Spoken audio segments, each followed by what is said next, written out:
Wow! Actually শীতের রাতে কিন্তু গরম গরম ফিশ ফ্রাই হলে দারুণভাবে জমে যায় কিন্তু।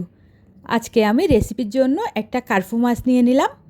এরপরে মাছটাকে ছুরির সাহায্যে আমি কিছুটা এঁকে দিচ্ছি, যেন এর ভিতরে মশলাটা ভালো মতো ঢুকে। এখন বেসিক মশলা যা যা দেওয়ার দিয়ে দিচ্ছি। হলুদের গুঁড়া, মরিচের গুঁড়া, তার সাথে রান্নার মশলা যেটা আমরা সবসময় রাখি ওটা, অল্প পরিমাণে জিরার গুঁড়া এবং পরিমাণ অনুযায়ী লবণ দিয়ে দিচ্ছি, সয়া সস, এবং দিয়ে দিচ্ছি তার সাথে অল্প পরিমাণে রসুন বাটা, আদা বাটা। এরপরে লেবুর রস দিয়ে আমি এখন মশলাটা ভালো মতো মাছের গায়ে মেখে দিব। আমি আসলে বুঝতেছি না মাছ এটা ক্যামেরার সামনে এতটা ছোটো কেন বোঝা যাচ্ছে, তবে মোটামুটিভাবে এটা আমাদের খাওয়ার মতোই ছিল।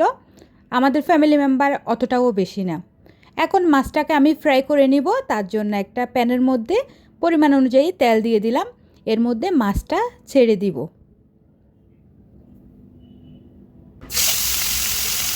আমার কাছে তো মাছ ভাজার এই একটা সাউন্ড আছে না, এটা এতটা ভালো লাগে কি বলবো।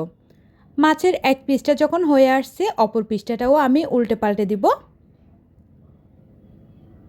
এইভাবে করে মাছটাকে ভালো মতো ফ্রাই করে নিচ্ছি।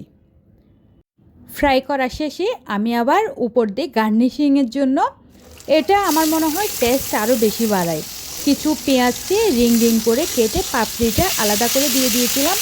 এরপরে লেবু এবং ধনে পাতা। ওয়াও! যেটাকে বলবো আমি একেবারে, এত সুন্দর একটা স্মেল আমার পুরো ঘরের মধ্যে যেন ছড়িয়ে ছিটিয়েছিল। যাই হোক, রেসিপি ভালো লাগলে লাইক কমেন্ট করে জানাবেন।